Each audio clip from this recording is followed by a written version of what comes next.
Hello. હાલમાં મારા એક કાકાનો 84 વર્ષની વયે સ્વર્ગવાસ થયો. તેમનું નામ હતું ચંદ્રકિશોર માખેચા. પરંતુ મેં તો આખી જિંદગી તેમને બાબા કાકા કહીને સંબોધ્યા હતા. અને આમ અમારા સમગ્ર પરિવારમાં બધા તેમને બાબાભાઈ જ કહેતા. કદાચ ચંદ્રકિશોર જેવું લાંબુ નામ રાખવાને કારણે તેમને નાનપણથી જ પૂરી જિંદગી બાબા તરીકે સંબોધાયા હશે. મને એક પ્રસંગ યાદ આવે છે કે અમારા કુટુંબમાં એક મોટા ઘરે લગ્ન પ્રસંગ હતો અને ઘણા લોકો બહારગામથી આવેલા. બધાને એક મોટા બંગલામાં ઉતારો આપવામાં આવેલ. પુરુષોના એક રૂમમાંથી કોઈ બોલ્યું, આ બાબાને ક્યાં સૂવાનું છે? બાજુના રૂમમાંથી એક માસી કહે, અહીં મોકલી દો, અહીં જગ્યા છે. આવો જ એક કેસ મારા એક બેબી ફઈનો હતો. નામ હતું કુંજલતા, પરંતુ તેઓ પણ નાનપણથી જ પૂરી જિંદગી બેબીબેન તરીકે ઓળખાયા. જૂના જમાનામાં ઘણા લોકોની જન્મ તારીખ 1 જુલાઈ હતી. નિશાળે બેસાડે ત્યારે માસ્તર 5 વર્ષ પહેલાંનું વર્ષ અને 1 જુલાઈને જોડી અને બર્થ ડેટ બનાવી દેતા. મને યાદ છે, હું જ્યારે સ્કૂલની છેલ્લી એક્ઝામ એટલે કે મેટ્રિક્યુલેશનની એક્ઝામ આપવાનો હતો ત્યારે સ્કૂલે બોર્ડને ફોર્મ્સ મોકલવાના હતા. તેમાં મારી જન્મ તારીખનું વર્ષ 51 ને બદલે 52 લખાયેલું. મારા પિતાજીએ તુરત હાઈસ્કૂલના આચાર્યને સુધારણા કરવા કહ્યું, તો તે કહે કે અમે તો મિડલ સ્કૂલે મોકલેલા રેકોર્ડને જ માન્ય રાખીએ. મિડલ સ્કૂલના પ્રિન્સિપાલને કહ્યું, તો એ કહે અમે તો પ્રાઇમરી સ્કૂલના રેકોર્ડને જ ફોલો કરીએ. સમય ખૂબ જ મર્યાદિત હતો.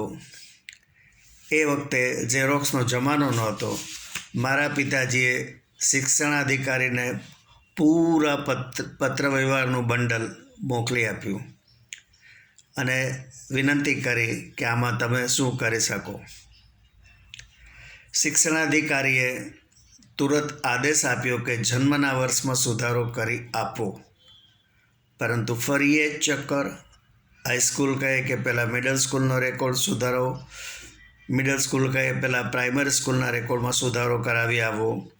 અને જ્યારે પ્રાઇમરી સ્કૂલના એક ધોતિયાધારી માસ્તરને મળ્યા ત્યારે તેણે ચશ્મા લગાવી જૂના રેકોર્ડ્સ કાઢ્યા અને તે કહે, વર્ષ તો 51 જ છે, પણ આ થોડીક શાહી પ્રસરી છે ને એટલે 52 જેવું વંચાય છે. ફાઉન્ટન પેનની ઇંક સ્પ્રેડ થવાને કારણે અમે બધા ધંધે લાગી ગયા. ત્યારબાદ સિસ્ટમ બની કે જન્મનું વર્ષ અંકમાં અને શબ્દમાં લખવાના. મારા ફાધર ઇન લો જ્યારે 90 વર્ષની ઉંમર વટાવી ચૂક્યા હતા ત્યારે તેમના જૂના લોકોને યાદ કરી એ લોકોની પૂછપરછ કરતા. પેલા નાથા કાકા શું કરે છે? ખબર પડી કે નાથા કાકા તો ઉપર સીધાવી ગયા છે. લે, કેવડી ઉંમર હતી?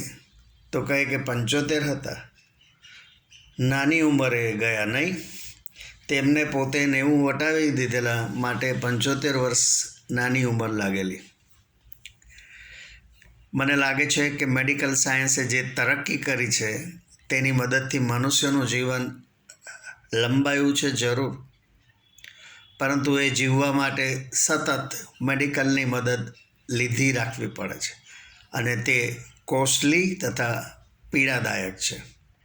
નબળી આર્થિક પરિસ્થિતિવાળા માટે લાંબુ જીવન કષ્ટદાયક બની શકે છે. ઘણી વખત હિન્દી ફિલ્મોમાં અમુક નિર્દોષ વ્યક્તિ બે ખૂંખાર ગેંગસ્ટર્સ વચ્ચે ફસાયેલો હોય છે. એક ગેંગસ્ટર કહે, वो तुम्हें जीने नहीं देगा लेकिन हम तुम्हें मरने नहीं देंगे. तुम वो गवाह हो जो उनको फांसी की फंदे पर ले जा सकता है. હોસ્પિટલમાં ઘણા દર્દીઓ આવી પરિસ્થિતિમાં લટકેલા હોય છે. એક વખત યમરાજ બેઠા બેઠા ઝોંકે ચડી ગયેલા અને તેમને એક મનુષ્ય આકૃતિ તેમની સામે જોઈ. તેમણે આંખ ચોળી અને જરા સ્પષ્ટ કરવાની કોશિશ કરી, ત્યાં તો અદૃશ્ય.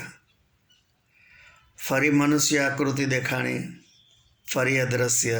આવું 3 વખત થયું. તેમને સમજાયું નહીં કે તેમનો ભ્રમ છે કે પછી આંખ ચેક કરાવવી પડશે. પછી એમને ખબર પડી કે એક મોટી હોસ્પિટલમાં એક દર્દી વેન્ટિલેટર ઉપર હતો અને આ રીતે ઉપર આવજા કરતો હતો. ફરી ઉપર આવી જાય, પાછો ચાલુ થઈ જાય. આવી ઘટનાઓથી ઘણી વખત યમરાજનું કોમ્પ્યુટર પણ હેંગ થઈ જાય છે.